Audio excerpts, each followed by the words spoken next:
Hi നമസ്കാരം. ഞാൻ ഇന്ന് പരിചയപ്പെടുത്തുന്നത് ഹൈഡ്രാഞ്ചിയ പ്ലാന്റ്സിനെ കുറിച്ചിട്ടാണ്. 5 പ്ലാന്റ്സ് ആണ് ഈ വീഡിയോയിൽ ഉൾപ്പെടുത്തിയിരിക്കുന്നത്. അതിൽ rose, red, white and blue, പിന്നെ പർപ്പിൾ കളർ. ഈ 5 കളേഴ്സാണ് നമ്മൾ ഈ വീഡിയോയിൽ ഉൾപ്പെടുത്തിയിരിക്കുന്നത്.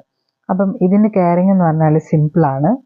ഇതിന് ഡയറക്റ്റ് ആയിട്ടുള്ള സൺലൈറ്റ് ആവശ്യമില്ല, എന്നാൽ സൺലൈറ്റ് വേണം. പിന്നെ കുറച്ച് മെച്ചേർഡ് ആയി കഴിയുമ്പോഴത്തേക്കും നമുക്ക് ഡയറക്റ്റ് സൺലൈറ്റിലേക്ക് ഇത് പ്ലേസ് ചെയ്യാവുന്നതാണ്.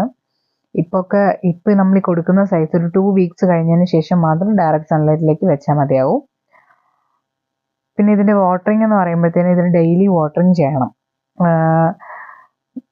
പോട്ടിംഗ് മിക്സ് ആയിട്ട് യൂസ് ചെയ്യുന്നത് സോയിലും കോക്കോപീറ്റും ചാണകപ്പൊടിയാണ്. അപ്പോൾ കറക്റ്റ് ടൈമിൽ നമ്മൾ ഇതിനെ പ്രൊപ്പഗേഷൻ ചെയ്ത് കൊടുക്കണം. കറക്റ്റ് ടൈമിൽ ഇതിനെ പ്രൂൺ ചെയ്ത് കൊടുത്തു കഴിഞ്ഞാൽ മാത്രമേ നന്നായിട്ട് പൂക്കൾ ഉണ്ടാവത്തുള്ളൂ. എന്നാൽ മാത്രമേ പ്ലാന്റ് നല്ല ബുഷിയായിട്ട് പിന്നെയും വളർന്നു വരുള്ളൂ.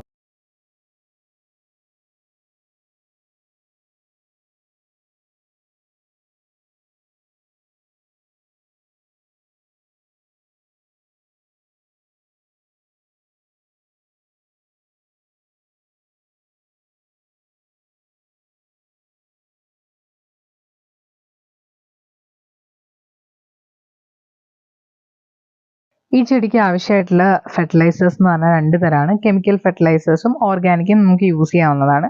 കെമിക്കലിൽ 19-19 DAPയോ അങ്ങനെ ഏത് വേണമെങ്കിലും യൂസ് ചെയ്യാം.